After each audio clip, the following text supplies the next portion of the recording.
कल हम लोग कुल कुछ प्रश्नों का हल देखे थे। उसके आगे कुछ प्रश्नों को भी हम लोग हल किए थे, लेकिन कुछ बच्चों द्वारा बहुत समस्याएं आ रही हैं। अतः हम ये चाहते हैं कि उसका समाधान करते हुए कुछ ऐसे टॉपिकों को उठाया जाए जो कक्षा 11th में भी शामिल हो, जिससे कि बच्चों को समझ में आ सके। इसलिए हम लोग निहित फलनों का अवकलन जानने की कोशिश करते हैं, क्योंकि अवकलन टॉपिक्स 11th में भी हम लोग कुछ पढ़े हैं, फलनों के बारे में भी जाने हैं। तो सबसे पहले हम लोग निहित फलनों का अवकलन, उससे पहले फलन की चर्चा करते हैं कि फलन क्या होता है। देखिए, फलन यह दो राशियों x तथा y किसी नियम f के द्वारा इस प्रकार संबंधित हों कि x के प्रत्येक मान के लिए y का एक निश्चित अद्वितीय मान प्राप्त होता है, तो वह क्या होगा? फलन कहलाएगा। इसका गणितीय रूप से निरूपण क्या होता है? y = f(x) होता है। आइए थोड़ा सा हम लोग संक्षिप्त चर्चा कर लें, क्योंकि ये फलन का प्रकार आपके पूरे सिलेबस में तो नहीं दिया गया है, लेकिन हमको इन्हीं सब चीज़ों का अवकलन करना है। तो इसलिए फलन के प्रकार में हम लोग मोटा मोटी कुछ जान लेते हैं कि यह कितने प्रकार के होते हैं और इनका हम लोग अवकलन कैसे करेंगे। तो इन फलनों के प्रकार में एक चरीय फलन, एक चरीय फलन का मतलब होता है कि y = f(x) दिया गया हो। y बराबर क्या हो? f(x), अर्थात y = x, मतलब केवल एक चर है, x के रूप में ये समीकरण दिया गया है। y बराबर क्या? x के रूप में समीकरण दिया गया है, इसलिए इस फलन को हम एक चरीय फलन कहें।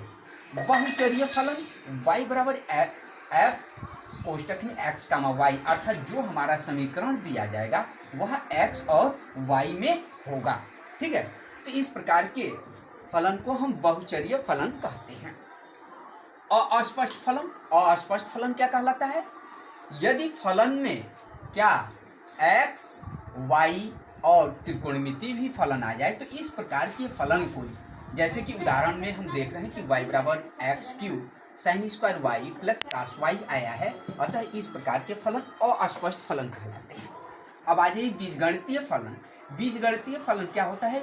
यह एक प्रकार का एक चरीय फलन ही होता है। y = x³ + 3x² + 8, यह क्या है? बीजगणितीय फलन है। परिमेय फलन, परिमेय फलन कक्षा 10 में आप लोग पढ़ चुके होंगे परिमेय संख्याओं के बारे में। वहाँ पे बीजगणितीय परिमेय संख्याएं भी आई होंगी, उसको आप लोग दिखलाए भी होंगे कि यह दिखलाइए कि निम्न बहुपद परिमेय है या अपरिमेय है। तो y = x² - 5x + 6 अपान में x² - 9x + 6, यह क्या है? परिमेय फलन है। ठीक है, ऊपर भी बहुपद है और नीचे वाला भी फलन क्या है? बहुपद है। तो यही कंडीशंस होता है परिमेय के लिए कि ऊपर भी बहुपद हो और नीचे भी बहुपद हो, तो वह परिमेय फलन हो जाएगा। अब आ जाइए अबीजीय फलन या अबीजगणितीय फलन। तो इस प्रकार के फलनों को खुद 4 प्रकार से बांटा गया। पहला त्रिकोणमितीय फलन, trigonometry functions, y = sin x, इस प्रकार का फलन होगा तो त्रिकोणमितीय फलन होगा। और inverse trigonometry functions y = sin inverse होगा, तो यह क्या? इनवर्स फंक्शन कहलाएगा। और एक्सपोनेंशियल फंक्शंस y = e⁻x या a⁻x का फलन होगा तो एक्सपोनेंशियल कहलाएगा। Logarithmic function y = log x के रूप में होगा, तो ये फलन क्या कहलाएंगे? ये लॉगरिथमिक फलन कहलाएंगे। अब इन्हीं फलनों का हमको क्या करना है? अवकलन करना होगा। चूंकि अवकलन शब्द यहाँ पे दिया गया है, लेकिन इसके पहले निहित शब्द लग गया है, तो आइए जानते हैं कि निहित फलन क्या होता है। तो ये चूंकि जो हमारे फलन की हमने चर्चा किया, यह मूल फलन होते हैं। इन फलनों से हटकर यदि कोई रूप दे दिया जाए, वह फलन क्या कहलाएगा? निहित फलन। अर्थात इसीलिए निहित फलन को हम डिफाइन किए हैं कि मूल फलन से हटकर फलन होता है।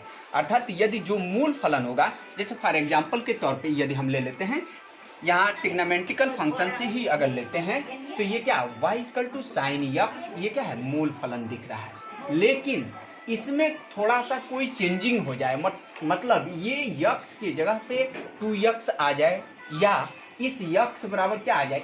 ax + b आ जाए, समथिंग इस तरह से कुछ भी आता है, मतलब मूल फलन में क्या कोई परिवर्तन हो जाए तो उस फलनों को क्या कहते हैं, निहित फलन कहा जाता है।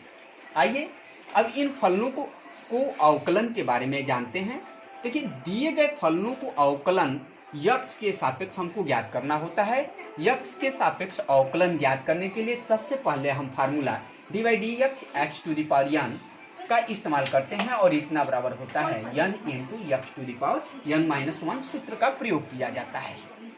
क्योंकि जो हम यह बीजगणितीय फलन के लिए इस्तेमाल होता है, ट्रिग्नोमेट्रिकल फलन के लिए अलग है, इनवर्स फलन के लिए अलग है। कक्षा 10 11th में कुछ इसकी चर्चा की गई है, तो उसी के आगे हम लोग और अवकलन को हम लोग dy/dx के द्वारा निरूपित किया जाता है। उदाहरण एक लेकर हम इस फलन का एक फलन को हम अवकलन करते हैं। y बराबर साइन 3x।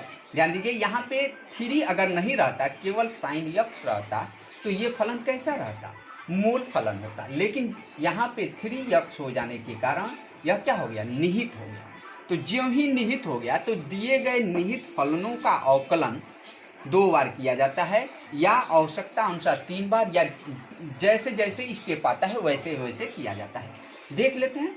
सबसे पहले हम dy/dx याद करेंगे, तो बाएं तरफ का dy/dx लिख दिए, पुनः dy/dx मतलब जो फलन है उसका कर देते हैं। तो dy/dx हमने ज्ञात कर दिया, फलन क्या है sin 3x। चूंकि मूल फलन होता है sin x, तो इस साइन इसको मान लीजिए कुछ क्षण के लिए कि यह केवल sin x है, तो हमने sin x का अवकलन होता है cos x। तो cos x चूंकि 3x है तो 3x रख दिए। अब यही बदला हुआ रूप है, क्या 3x बदला हुआ रूप है, तो पुनः इसका अवकलन करेंगे dy/dx इंटू 3x। अब यह क्या है, अचर राशि है, तो 3 आगे आ जाएगा और x का x के सापेक्ष अवकलन क्या होता है, 1 होता है। अगर इस तरीके से अगर आपको नहीं समझ में आ रहा है तो इसको मानकर भी लगाया जा सकता है, अर्थात इस 3x को रिप्लेस कर दीजिए। रिप्लेस क्या कर दीजिए कि 3x बराबर t मान लीजिए, तो आपका फलन क्या मूल फलन के रूप में कन्वर्ट हो जाएगा। कैसे कन्वर्ट हो जाएगा, तो y बराबर साइन क्या आ जाएगा, साइन t आ गया। y बराबर क्या आ गया, साइन t आ गया। अब आपको यहाँ पे ज्ञात करना है dy/में dx ज्ञात करना रहता है। तो इधर अब देखिए x यह तो t हो गया, तो यह t के सापेक्ष ही अवकलन होगा, x के सापेक्ष तो होगा नहीं। तो इस चीज को हम क्या लिख देते हैं, dy/dt लिख दिए इंटू dt/dx। हम क्या dt/dx यहाँ पे हमको लिखना है। इसी चीज को मैंने ऐसे एडजस्ट कर दिया, क्या किया, केवल एडजस्टमेंट किया है, किसको, dy/dx। क्योंकि इसी का वैल्यू हमको ज्ञात करना है, तो हमने dy/dx को लिख दिया dy/में dt और dt/में dx। dt कैंसिल हो जाएगा, यही प्राप्त हो जाएगा। अब देखिए अब क्या करते हैं, तो dy/में dt मतलब इसका हम आसानी से कर देंगे क्योंकि यह मूल फलन के रूप में कन्वर्ट हो गया। तो इम्प्लाई दैट यहाँ पे ज्ञात करेंगे dy/में dt। अगर ज्ञात करेंगे तो क्या आ जाएगा, साइन का क्या हो जाएगा, साइन का जब करेंगे तो ये हो जाएगा cos t। तो यहाँ पे इतने के जगह पे dy/dt का वैल्यू रख सकते हैं, तो रख दिए। क्या हो गया, cos, ये cos है, cos t है, cos t इंटू, अब यहाँ पे पुनः इसका भी कर देते हैं। यहाँ पे हमको क्या ज्ञात करना है, dt/में dx। तो इम्प्लाई दैट जब यहाँ ज्ञात करेंगे dt/में dx, तो इसका x के सापेक्ष क्या हो जाएगा, 3 हो जाएगा। तो यहाँ पे पुनः इसका भी वैल्यू रख दिए 3, और पुनः लास्ट में चूंकि t को हमने माना है तो t को x के रूप में रखेंगे, तो ये क्या आ जाएगा, cos 3t, और 3 को आगे ले लेते हैं। तो यही जो हम लोग सिद्ध किए थे वही यहाँ पे भी आ गया। तो आपको जो सुविधा लगे, ऐसे लगे तो ऐसे लगाइए, या ऐसे लगे तो ऐसे लगाइए। हम लोग इस टॉपिक को यहीं पे क्लोज करते हैं। इस पर आधारित कुछ उदाहरण या कुछ सवाल आप लोग करिएगा, पुनः अगले दिन हम नेक्स्ट डे हम लोग इस पे पुनः चर्चा करेंगे।